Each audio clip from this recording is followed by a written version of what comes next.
రోజు Kothapet Victoria Memorial metro station నుంచి just మనకి వాకబుల్ డిస్టెన్స్ లోనే 3 BHK ఫ్లాట్స్ రావడం జరిగింది. ఇక్కడ మీరు చూస్తున్నారు కదా అష్టలక్ష్మి టెంపుల్ కమాండ్ లోపల నుంచి మనము కొద్దిగా 1 కిలోమీటర్ లోపలికి ఎంతేయాలో మనకి అష్టలక్ష్మి టెంపుల్ దాటంగానే మనకి ఈ అపార్ట్మెంట్ అనేది ఉంటుంది.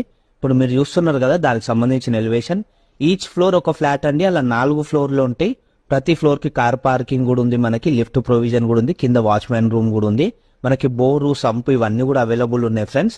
మనకి ఇప్పుడు ఒక ఫ్లోర్ ని మీకు ఎక్స్ప్లోర్ చేసి చూపిస్తా ఎలా వస్తుంది ఏందనేది. ఓకే, 1925 SFT లో మనకి ఫ్లాట్ అనేది ఉంటుంది. అపార్ట్మెంట్ ఫేసింగ్ వచ్చేసి వెస్ట్, ఫ్లాట్ ఎంట్రెన్స్ వచ్చేసి మనకి ఈస్ట్ ఫేస్ లో ఉంటుంది. చాలా బాగుంటుంది 3 BHK. ఇలా పెండింగ్ వర్క్స్ కూడా ఏమేమి ఉన్నాయి అన్ని కూడా ఓనర్ కంప్లీట్ చేసి ఇస్తాడు ఫ్రెండ్స్. మీకు ఓనర్ నంబర్, కాంటాక్ట్ నంబర్ ఇవన్నీ కావాలంటే కూడా నేను కింద డిస్క్రిప్షన్ లో ఇస్తాను, అలాగే చూసి కాల్ చేసి. ఎవరైతే కొత్తపేట ఏరియా మెట్రో స్టేషన్ కి దగ్గర చూస్తున్నారో ఇది మీకు బెస్ట్ ఆప్షన్, అస్సలు మిస్ చేసుకోకండి. చాలా రీజనబుల్ ప్రైస్ లో ఇచ్చేస్తున్నారు. సో దీనికి సంబంధించిన